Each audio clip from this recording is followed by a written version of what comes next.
30 бөлүм. Жакеп уулу Агурдун сөздөрү. Ал кишинин Итеэлге жана Ухалга айткан адамды шыктандырган накыл сөздөрү мындай: чындыгында эл ичинде мен эң акылсыз адаммын. Менде адамдык акыл жок. Мен акылмандыкты да үйрөнө алган жокмун. Менде ыйык адамдарда болгон Кудайды таанып билүү да жок. Асманга көтөрүлүп, кайра түшкөн барбы? Шамалды чогултуп, кош уучуна салып алган барбы? Сууну кийимине түйүп алган барбы? Жердин бүт чектерин ким койду? Анын аты ким? Анын баласынын аты ким? Билесиңби? Кудайдын ар бир сөзү таза. Ал өзүнө таянгандарга калкан. Ал сени ашкерелебеш үчүн, алдамчы болуп калбашың үчүн анын сөздөрүнө эч нерсе кошпо. Мен сенден эки нерсе сурайын. Орундатпай койбо. Бул жашоомдо менден курулай убаракерчиликти жана алдамчылыкты алыс кыл. Мени байда, жакырда кылба. Мени күндөлүк турмушта эң зарыл болгон нан менен камсыз кыл.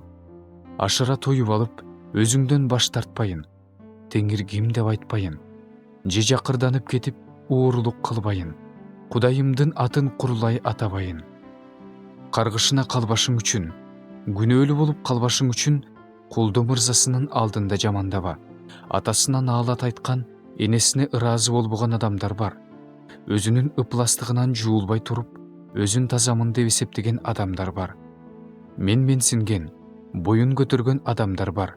Жер үстүндөгү жакырларды жана эл ичиндеги жарды жалчыларды жей турган, тиштери кылыч, жаактары шамшар болгон адамдар бар. Тойбостун келе деген эки кызы бар. Тойбогон 3 нерсе бар. Жетет дебеген 4 нерсе бар. Булар өлгөндөр жаткан жай жана тукумсуз жатын. Сууга тойбогон жер жана жетишет дебеген от. Атасын мыскылдаган, энесине баш ийбеген көздү чөл кузгундары чокуп салат. Бүркүттүн барчындары жеп салат. Мен үчүн 3 нерсе кол жеткис. 4 нерсени түшүнбөйм. Асмандагы бүркүт жолу, аскадагы жылан жолу, деңиздеги кеме жолу, кызга барган жигиттин жолу, бузулган аялдын жолу да ошондой. Жеп ütүп, оозун аарчып, мен эч кандай жамандык кылган жокмун дейт. 3 нерседен жер солкулдайт. 4 нерсени көтөрө албайт. Кулдун падыша болгонуна, акылсыздын нанды тою жегенине, бузулган аялдын күйөөгө тийгенине, күңдүн өзүнүн мырзайымынын оордун ээлеп алганына. Жер үстүндө 4 майда жаныбар бар. Бирок алар акылдуулардан да акылдуу. Кумурскалар күчтүү эл эмес. Бирок алар өздөрүнүн азыгын жайында камдап алышат. Тоо чычкандары алсыз эл.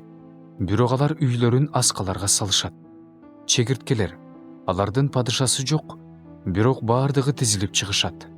Жөргөмүштөр, алар буттары менен илинип турушат, бирок падышанын ак сарайларында болушат. Басканы сонун 3 нерсе бар. Жүрүшү укмуш 4 нерсе бар. Арстан, ал жырткычтардын эң күчтүүсү. Эч кимге жол бербейт. Жылкы, эчки жана өз элинин арасындагы падыша. Эгерде сен өзүңдүн текебердигиң менен алсыздык кылып, бирөөгө жамандык ойлогон болсоң, анда колуң менен оозуңду жап. Анткени сүттү бышса май түшөт. Мурунга урса кан чыгат.